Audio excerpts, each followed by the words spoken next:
नमस्कार मित्रों, एक बार फिर से स्वागत है आपका आज के एक नए वीडियो में।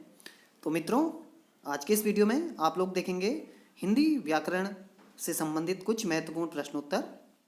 तो मित्रों, ऐसा अभ्यर्थी जो आने वाली भर्ती परीक्षाओं की तैयारी कर रहे हैं, चाहे वो सीटेट हो, चाहे केवीएस, टीजीटी, पीजीटी हो, चाहे उत्तराखंड ग्रुप सी के कोई भी एग्ज़ाम हो, तो आपको पता होगा कि हिंदी का काफ़ी महत्वपूर्ण रोल है वहाँ पर। तो आज के इस वीडियो में भी हम लोग देखेंगे हिंदी से संबंधित कुछ महत्वपूर्ण प्रश्नोत्तर। तो ये एक मिक्स्ड मॉक टेस्ट है जिसमें अलग अलग तरह के प्रश्न आपके सामने आएंगे। तो चलिए शुरू करते हैं आज का ये वीडियो। तो मित्रों, जो यहाँ पर पहला प्रश्न आप देख सकते हैं वो है पावन का संधि विच्छेद होगा। तो चार ऑप्शन है आपके सामने। तो इसमें देखिए सबसे ज़्यादा कंफ्यूजिंग क्या है, सी और डी, पौधन अन और डी पोधन अन।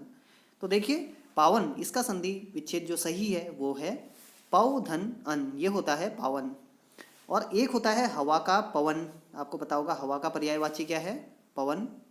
तो पवन का जो संधि विच्छेद होता है वो होता है पोधन अन, पवन। वहीं पावन का होता है पौधन अन। और कौन सी संधि है, ये है आपकी अयादि संधि। अगला प्रश्न है निम्नलिखित में से कौन सा व्यंजन संधि का उदाहरण है। ए सदैव, बी मनोरथ, सी निर्गुण या डी सदाचार। तो देखिए अगर बात करें हम सदैव की, तो ये क्या होता है सदा धन एव, तो ये क्या हो गया सदैव।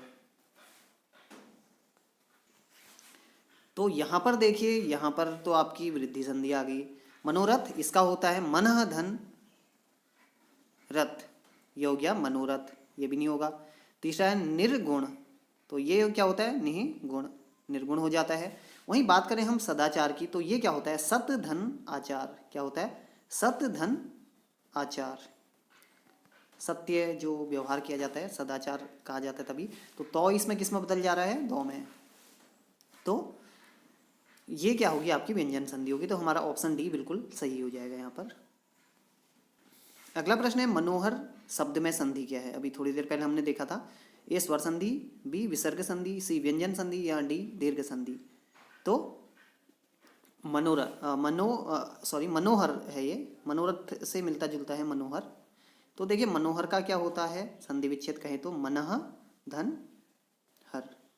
मनः देखिए यहाँ पर क्या है विसर्ग, तो विसर्ग जहाँ पे होता है तो वो होता है विसर्ग संधि, तो ये हो जाएगी विसर्ग संधि। तो देखिए विसर्ग संधि से संबंधित कुछ महत्वपूर्ण यहाँ पर दिए गए हैं उदाहरण, जैसे मनः योग मनोयोग हो जाता है, पयः धन पयोधन हो जाता है, मनः हर मनोहर, पयः द पयोध हो जाता है। अगला प्रश्न है घोटक का सही तद्भव शब्द चुनिए। ए गधा, बी घोड़ा, सी धड़ा या डी इनमें से कोई नहीं। तो घोटक आपको पता ही होगा घोड़े का भी पर्यायवाची है, तो इसका जो तद्भव है वो हो जाएगा घोड़ा। अगला प्रश्न है सूचिका का तद्भव शब्द है। ए सूचना, बी सुई, सी क्रम संख्या या डी इनमें से कोई नहीं। तो सूचिका, इसका जो तद्भव होता है वो होता है सुई।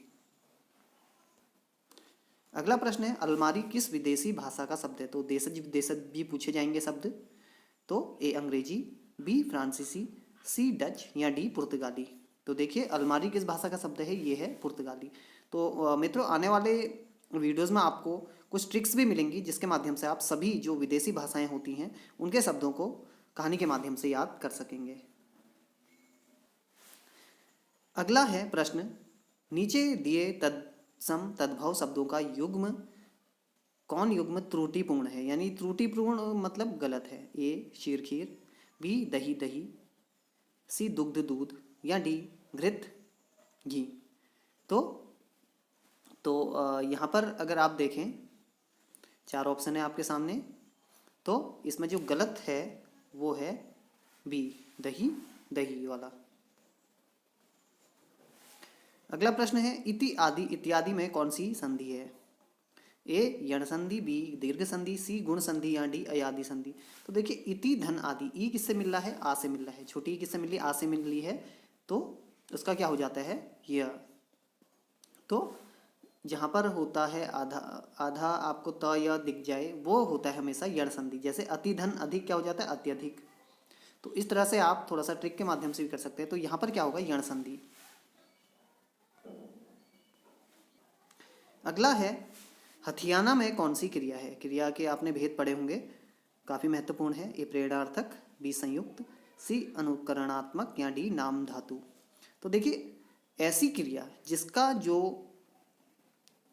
निर्माण होता है वो संज्ञा, सर्वनाम या विशेषण में प्रत्यय लगाने से होता है। तो देखिए यहाँ पर हथियाना ये किससे बना है, हाथ, हाथ से बना है हथियाना। वैसे लात से बनता है लतियाना, बात से बनता है बतियाना। तो ये सभी क्या होती है नाम धातु क्रियाएं। अगला प्रश्न है कुर्सी पर मास्टर जी बैठे हैं, इस वाक्य में कुर्सी शब्द किस कारक में है। तो यहाँ पर देखिए चिन्ह कौन सा है, कुर्सी पर, कुर्सी का संज्ञा आया है पर, तो ये किस कारण में है। तो देखिए जहाँ पर में और पर आता है, में और पर, तो यहाँ पर हमेशा कौन सा होता है, ये होता है अधिकरण कारक। अधिकरण कारक तो जिसमें क्या होता है कुछ आधार होता है, कहीं पर कोई बैठा है किसी के ऊपर, किसी टेबल पर कोई किताब रखी है, या किसी घर में कोई है, स्कूल में कोई है, तो वो सभी क्या होते हैं अधिकरण कारक। अगला प्रश्न देखिए बहुत महत्वपूर्ण है, वृक्षों से पत्ते झड़ते हैं में कौन सा कारक है। ए कर्ता, बी संप्रदान, सी अपदान या डी अधिकरण। तो देखिए जहाँ पर अलगाव उत्पन्न होता है, कोई एक वस्तु कहीं दूसरे से अलग होती है, तो वहाँ पर क्या होता है हमेशा अपादान कारक होता है, यानी कि वो अलग होती है। जैसे गंगा हिमालय से निकलती है, तो देखिए जो गंगा नदी है वो हिमालय से अलग हो जाती है, यानी कि निकलती है, यानी एक अलगाव का होता है। बच्चे घर से स्कूल जाते हैं, तो घर से अलगाव होता है कहाँ को, स्कूल को, यानी कि वो क्या होते हैं एक स्थान को छोड़कर दूसरी ओर जाते हैं। तो यहाँ पर देखिए वृक्षों से पत्ते झड़ते हैं, तो पत्ते वृक्ष से अलग हो रहे हैं, तो यहाँ पर क्या होगा हमेशा अपादान। अगला प्रश्न है राजा सेवक को कंबल देता है। राजा क्या करता है, सेवक को कंबल देता है। तो जहाँ पर कोई किसी दूसरे व्यक्ति को कुछ देता है, तो वहाँ पर कौन सा होता है कारक, किसी को कुछ देना, तो वो होता है संप्रदान। तो देखिए इसे ट्रिक से ऐसे याद करेंगे, यहाँ पर प्रदान आया है, प्रदान मतलब देना, तो ऐसे भी याद कर सकते हैं ट्रिक से। तो संप्रदान कारक यहाँ पर होगा, कुछ प्रदान करना। अगला है, और ये हमारा इस मॉक टेस्ट का आखिरी प्रश्न है, उत्कर्ष एक कुशाग्र विद्यार्थी है। कुशाग्र होता है बहुत मेधावी, बहुत इंटेलिजेंट। तो यहाँ पर कुशाग्र कौन सा विशेषण है, ए परिमाण बोधक, बी सार्वनामिक, सी संख्यावाचक या डी गुणवाचक। तो देखिए जहाँ पर किसी व्यक्ति की खूबियाँ बताई जाती हैं, तो वो क्या हुए, उसके गुण हुए, तो यहाँ पर आ जाएगा सीधे गुणवाचक विशेषण। तो मित्रों कैसा लगा आपको ये वीडियो, जरूर बताइएगा कमेंट के माध्यम से। और वीडियो संबंधी कोई भी आपके सुझाव हो आप दे सकते हैं। और अगर आप भी भर्ती परीक्षाओं की तैयारी कर रहे हैं, नए साल में चाहते हैं कि जरूर आप कोई एग्ज़ाम पास करें, तो लगातार आप अपनी तैयारी जारी रखिए। और हाँ, चैनल से भी जरूर जुड़े रहिए।